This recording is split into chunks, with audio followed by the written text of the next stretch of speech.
रोमानियाको यो पार्कमा पुरा एक राउन्ड लगाएर आइयो, ठ्याक्कै एक राउन्ड लगाइयो र अब पुरै एक राउन्ड भयो नि। हजुर, अनि हजुर आउनु भएको कति महिना भयो सर? 6 महिना पुरा भयो यार। 6 महिना भयो। अनि हजुर आएको 6 महिनाबाट काममा हुनुहुन्छ कि अहिले के हुनुहुन्छ? अहिले खाली। खाली 4 महिना काम पाइएको थियो, बिचमा खाली भर्नु पर्यो। 4 महिना काम गर्नुभयो, अहिले अब तपाईँ 1 महिना जति 2 महिना जति अब त्यतिकै बस्नु भएको। हजुर। अनि नेपालबाट आउने साथीहरूलाई के भन्न चाहनुहुन्छ त? रोमानिया चाहिँ कष्ट नगर्नु होला, यहाँ कमाइ छैन। युरोप भनेर त्यसै हार्मफुल नफाल्नु होला, यतिको पैसा खाडी मुलुकमा नि कमाउने रहेछ। सप्लाई कम्पनीहरूले गाह्रो पार्छ नि त यहाँ 95% सप्लाई हुँदो रहेछ, 5% मात्रै कम्पनी डाइरेक्ट हुँदैछ। हामी सप्लाईमा परेर यस्तो गाह्रो भइरहेको छ।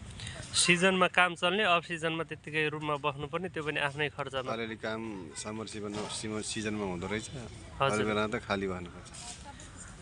खाली बस्दाखेरि कम्पनीले तलब दिँदैन नि त सर? खाना पनि दिँदैन, तलब पनि दिँदैन, ओन्ली अकोमोडेसन मात्रै छ। बस्नलाई मात्रै छ, अरू खानाको लागि आफैले खर्च गर्नुपर्छ। अब तपाईँहरूले रोमानिया भनेर अब कतिले म्यासेज गर्नुभएको हुन्थ्यो। अब हामीहरूको अगाडि कसैले यस्तो इन्फर्मेसन दिने मान्छे नभएको कारणले हाम फालेर आइयो। अहिले अब एकदमै पछुतो लागिरह। तपाईँको 80-85,000 रुपियाँ साउदी, कतार, मलेसियामा पनि कमाइरहेको साथीहरूले यहाँ त्यही पनि कमाउन एकदमै गाह्रो छ। 6 महिना काम गरे, 6 महिना त्यत्तिकै बस्नुपर्ने अवस्था हुन्छ। त्यही भएर तपाईँहरू आउनुहुन्छ भने आफै विचार गरेर आउनु होला भन्न चाहन्छु म पनि।